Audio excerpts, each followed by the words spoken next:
कि जब भाजपा आती है तो भ्रष्टाचार भागता है। मैं आपको कुछ आंकड़े बताना चाहता हूं आज। Prevention of money laundering act यानी पीएमएलए के तहत कांग्रेस की सरकार में यानी साल 2004 से 2014 के बीच 5,000 करोड़ रुपए के आसपास की संपत्ति जब्त की गई थी। 5,000 करोड़। इसी एक्ट के तहत पिछले 9 वर्षों में भाजपा सरकार ने 1,10,000 करोड़ रुपए से ज्यादा की संपत्ति जब्त की है। इस एक्ट के तहत पहले के मुकाबले 2 गुने से ज्यादा केस रिकॉर्ड किए गए हैं और 15 गुना ज्यादा लोगों को गिरफ्तार किया गया है। हमारे यहां कुछ लोगों ने कांग्रेस शासन के दौरान बैंकों को जमकर के लूटा। बैंकों का करीब 22,000 करोड़ रुपए का नुकसान करके ये लोग विदेश भाग गए। आज भाजपा सरकार ने इन लोगों की करीब करीब 20,000 करोड़ रुपए की संपत्ति जब्त करवा दी है।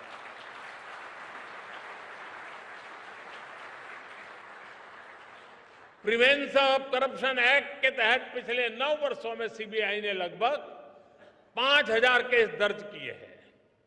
बीजेपी सरकार में भ्रष्टाचार के आरोपों से घिरे हुए सैकड़ों बड़े अधिकारियों को संविधान दिखाया, सरकार के नियम दिखाए और उनको जबरन रिटायर किया गया है, घर भेज दिया गया है और उनके खिलाफ कार्रवाई की गई है। साथियों, आजादी के 7 दशकों में पहली बार भ्रष्टाचार पर इस तरह की चोट हो रही है। पूरे देश की जनता आज भ्रष्टाचारियों पर हो रही कार्रवाई से खुश है। आपकी यही जानकारी है ना? मैं जहां जाता हूं लोग यही कहते हैं, मोदी जी रुकना मत। नमस्कार दोस्तों, आज हम बात करेंगे प्रधानमंत्री के कल के भाषण के बारे में। प्रधानमंत्री ने कल के अपने भाषण में बहुत सारे लोगों की जो गलतफहमियां थी उनको दूर कर दिया है। प्रधानमंत्री जी कल केंद्रीय कार्यालय के विस्तार में जो कार्यक्रम रखा गया था वहाँ पे शिरकत करने गए थे और जो केंद्रीय कार्यालय जो भारतीय जनता पार्टी का दिल्ली में है उसका जो विस्तार किया गया है उसका लोकार्पण करने गए थे।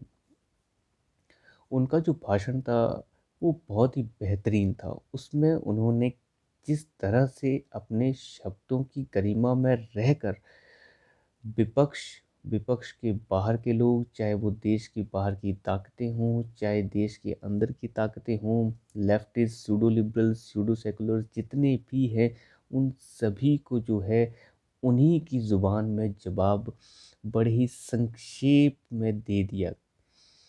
प्रधानमंत्री जी का कल का भाषण काफ़ी लोगों को उनकी गलतफहमियां दूर करने में काम आएगा, चाहे वो विपक्ष के नेता हों, चाहे वो देश की बाहर की वो ताकतें जो देश को तोड़ने में लगी रहती हैं। प्रधानमंत्री जी के भाषण की कुछ विशेष बातों के ऊपर हम आज अपनी इस वीडियो में बात करेंगे। कुछ बातें जो उन्होंने सबसे अहम जो बातें हैं उनके ऊपर ही हम बात करेंगे। पहली बात जो उन्होंने सबसे बड़ी जो की वो ये थी कि उनका कहना था जब पूरे देश का जो डंका है पूरे विश्व में बज रहा है, एक ये समय ऐसा है जिसमें पूरे विश्व में भारत की जो तारीफ है वो हो रही है और भारत के अंदर जो प्रतिभा है उसकी पहचान पूरी दुनिया कर रही है। चाहे वो किसी भी तरह का सेक्टर हो, चाहे वो फार्मेसी का सेक्टर हो, चाहे वो प्रोडक्शन का सेक्टर हो, चाहे वो आईटी का सेक्टर हो, हर तरफ से भारत के लोग आगे बढ़ रहे हैं और भारत का डंका विश्व में बज रहा है। परंतु ऐसे दौर में भी भारत के भीतर की कुछ ताकतें और भारत के बाहर बैठी हुई ताकतें, वो इन चीज़ों को बर्दाश्त नहीं कर पा रही हैं और वो ये सारी भारत विरोधी ताकतें एकजुट हो गई हैं और एकजुट हो के काम कर रही हैं। ऐसा लगता है कि ये भारत के अंदर और बाहर जो भारत विरोधी ताकतें हैं, ये एक हो चुकी हों। ये उनका बड़ा ही एक साफ-सुथरा शब्द उन्होंने कहा कि ये सभी जो ताकतें हैं, भारत से विकास के कालखंड को दूर कर देना चाहती हैं। भारत जिस कालखंड में विकास कर रहा है, ये भारत से उसे छीन लेना चाहती हैं। तो इस तरह से उन्होंने एक तरह से आप ये कह सकते हैं कि जब उन्होंने बात की देश के अंदर की ताकतें, तो इसमें बहुत सारी वो लोग हैं जो उन बाहर की ताकतों से ही ऊर्जा लेके देश के अंदर माहौल ख़राब करने की कोशिश करते हैं।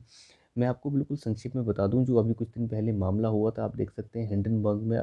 हिंडनबर्ग का जो मामला सामने आया था, जिसमें अडानी समूह के बारे में जो है विशेषकर कुछ बातें बताई गई थी कि इन्होंने इस तरह से कंपनियों से पैसा लिया है, इस तरह से शेल कंपनियां बनाई हैं, ये है वो है। हालांकि इस तरह की बातें जो हैं, उसके बाद आप देख सकते हैं बीबीसी की किस तरह की रिपोर्ट आई थी। बीबीसी ने जो एक डॉक्यूमेंट्री बना दी थी। हालांकि प्रधानमंत्री मोदी को बहुत दिन पहले ही हर चीज़ में क्लीन चिट मिल चुकी है, लेकिन फिर भी बार बार उन मुद्दों को कुरेद के जो है नई नई चीज़ें बनाने की कोशिश में ये लगे रहते हैं। हालांकि इन चीज़ों का मतलब कुछ नहीं है, इससे कुछ नहीं होने वाला है। चाहे बात बीबीसी की हो, चाहे हिंडनबर्ग की रिपोर्ट्स की हो, ये सभी बाहर की ताकतें। और जिस प्रकार से जॉर्ज सोरोस, जो अमेरिका के बहुत बड़े उद्योगपति हैं, वो पहले ही लगभग आप देख सकते हैं महीना भर पहले उन्होंने यही कहा कि मैं तो फंड तैयार कर रहा हूँ जी, मोदी सरकार को हिलाने के लिए, और ऐला फलाना और पता नहीं अडानी जैसे, अडानी तक का नाम उसने ले दिया बीच में। तो ये लोगों की मानसिकता आप देख सकते हैं किस तरीके की है, और इसी मानसिकता से ये ग्रसित लोग हैं, और इस तरह की विचारधारा मैं नहीं मानता कि आगे चल सकती है। तो प्रधानमंत्री ने बिल्कुल कड़े शब्दों में संदेश दे दिया है कि वो ऐसी ताकतों से नहीं डरने वाले हैं। और जब उन्होंने अपने कार्यकर्ताओं के सामने इस बात का जिक्र किया, तो इसका संदेश बिल्कुल साफ था कि आपको डरने की आवश्यकता नहीं है, लड़िए इनसे और लड़िए, और मैं तो लड़ता रहूँगा। तो ये संदेश जो है बहुत ही उनके कार्यकर्ताओं के लिए बिल्कुल ही ऊर्जावान है, और उन्हें और ज़्यादा ऊर्जा ये दिलाता है। दूसरी बात अगर आप बात करें, तो उन्होंने एक बड़ी जो गंभीर बात अपने भाषण में रखी, वो ये है कि हमारे देश में संवैधानिक संस्थाओं के ऊपर हमले हो रहे हैं। आप देखेंगे तो संवैधानिक संस्थाओं के ऊपर हमले देश के अंदर सबसे ज़्यादा पिछले 6-7 महीने में और ज़्यादा बढ़ गए हैं।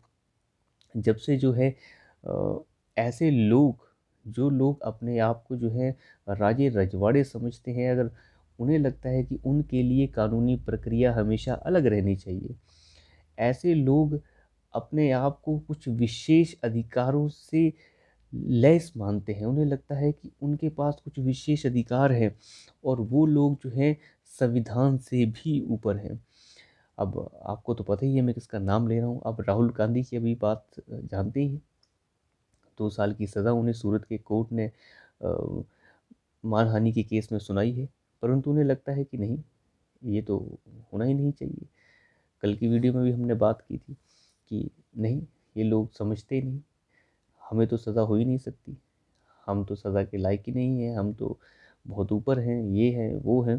तो इस तरह की बातें जो भी हैं, देखिए प्रधानमंत्री जी ने बड़ी साफ-सुथरी बातों में ऐसे कहा कि भारत की नींव जो है वो संवैधानिक जो संरचना है भारत की, उसमें जो संवैधानिक ढांचा है पूरा का पूरा, ये न्यायिक व्यवस्था से ही बनी हुई है।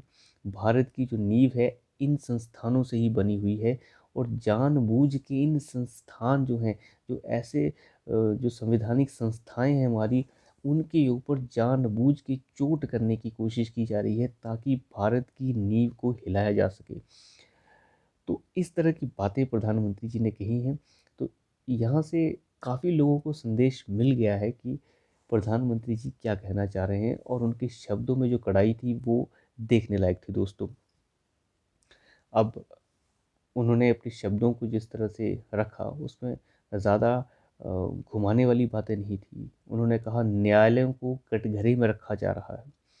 जब न्यायालयों को कटघरे में रखा जा रहा है तो आप देख सकते हैं, पिछले हम कई दिनों से सुन रहे हैं, न्यायालय को जब मन करता है कटघरे में रख दिया जाता है, जब उनके फेवर में कुछ बात आती है तो न्यायालय ठीक हो जाता है, जब थोड़ा सा बात गलत हो जाती है, उनके फेवर में नहीं है तो न्यायालय गलत हो जाता है। तो दोस्तों, इस प्रकार की बातें जो चल रही हैं, प्रधानमंत्री जी ने इनका पूरी तरह से अपने शब्दों में खंडन किया है कि ये सब नहीं चलेगा और इन सब से आपको घबराना नहीं है। उन्होंने अपने कार्यकर्ताओं को लगभग इस बात के लिए तो पूरी तरह से आश्वस्त कर दिया है। उन्होंने तीसरा मुद्दा जो सबसे बड़ा उठाया दोस्तों, वो है भ्रष्टाचार। और मैं मानता हूँ ये आने वाले समय का सबसे बड़ा मुद्दा होगा। इस भाषण से उन्होंने कम से कम 2024 की थोड़ी बहुत रूपरेखा तो तैयार कर दी है। और भ्रष्टाचार पे जब उन्होंने बोलना शुरू किया तो उन्होंने भ्रष्टाचार के ऊपर जो पिछले कुछ दिनों से जो ड्रामा क्रिएट हो रहा है, राहुल गांधी जी की तरफ से 20,000 करोड़ कहाँ से लिए, कहाँ से आए, पता नहीं क्या क्या बोलते रहते हैं वो। तो उन्होंने बड़े साफ सुथरे शब्दों में ये कहा है। जो वीडियो मैंने पहले अटैच किया है अपने वीडियो से पहले, उसे आप जब सुनेंगे तो आपको क्लियर हो जाएगा कि जो लोग 22,000 करोड़ लेके बाहर भागे थे यूपीए के समय से, उनका लगभग 20,000 करोड़ की संपत्ति उनकी जब्त की जा चुकी है। उनकी संपत्ति ईडी अटैच कर चुका है। तो ये बहुत बड़ी बात है। अब दूसरी बात उन्होंने जो की कि भ्रष्टाचारी, जितने भी भ्रष्टाचारी हैं, ये पिछले 1, 2, 3 महीने की अगर हम बात कर लें, ये सभी इकट्ठे हो चुके हैं। भ्रष्टाचार को मिटाने के लिए जो प्रधानमंत्री जी ने मुहिम छेड़ रखी है, उसके खिलाफ इन्होंने भ्रष्टाचारी बचाओ मुहिम छेड़ दी है। ये सभी इकट्ठे हो गए हैं, कभी काले कपड़े लगा के इकट्ठे हैं, तो कभी जो है मोर्चे निकाले जा रहे हैं। तो प्रधानमंत्री जी ने ये बात बिल्कुल साफ कर दी है कि भ्रष्टाचार के खिलाफ जो मुहिम चल रही है वो बिल्कुल नहीं रुकेगी। प्रधानमंत्री जी ने इसमें कोई भी संशय नहीं छोड़ा है कि किसी को कोई रियायत मिलने वाली है। सभी लोग जो भ्रष्टाचार में लिप्त हैं वो जेल जाएंगे। उन्होंने इसके साफ संकेत दे दिए हैं और ये संकेत मुझे लगता है कुछ नेताओं को तो बहुत अच्छे से समझ आ जाने चाहिए, चाहे वो तेजस्वी यादव हों, चाहे वो अरविंद केजरीवाल हों, चाहे वो टीआरएस से जो है कविता हूँ। ये सभी लोग अच्छे से समझ लें और शायद ममता भी समझ ले तो बेहतर है। हो सकता है ममता, और मैं कुछ इसके ऊपर बोलूँगा नहीं अभी, बाद में बात करेंगे। लेकिन इन सभी को ये संदेश अब मिल चुका है। तो प्रधानमंत्री जी ने जिस तरीके से अपनी बातें रखी हैं, उस बातों से बिल्कुल साफ हो जाता है कि अब प्रधानमंत्री ने उन नेताओं को खास संकेत दे दिए हैं कि वो पीछे बिल्कुल नहीं हटने वाले हैं। उन्होंने कार्यकर्ताओं के बीच में जो उत्साह भरा है, उससे कार्यकर्ता गदगद हो चुके थे। उन्होंने सभी भ्रष्टाचारियों को ये संदेश दे दिया है कि अब वो नहीं रुकेंगे। कार्यकर्ताओं को उन्होंने ये भी कहा कि अभी विपक्ष और नीचे गिरेगा दोस्तों, विपक्ष अभी और नीचे गिरेगा, उसके लिए तैयार रहें। तो यहाँ से प्रधानमंत्री जी ने बिल्कुल साफ कर दिया कि वो विपक्ष के गिरने पर पूरी तरह से तैयार हैं और उनका मनोबल पूरी तरह से ऊपर है। तो आज के अंक में सिर्फ इतना ही। कल किसी और मुद्दे पे बात करने के लिए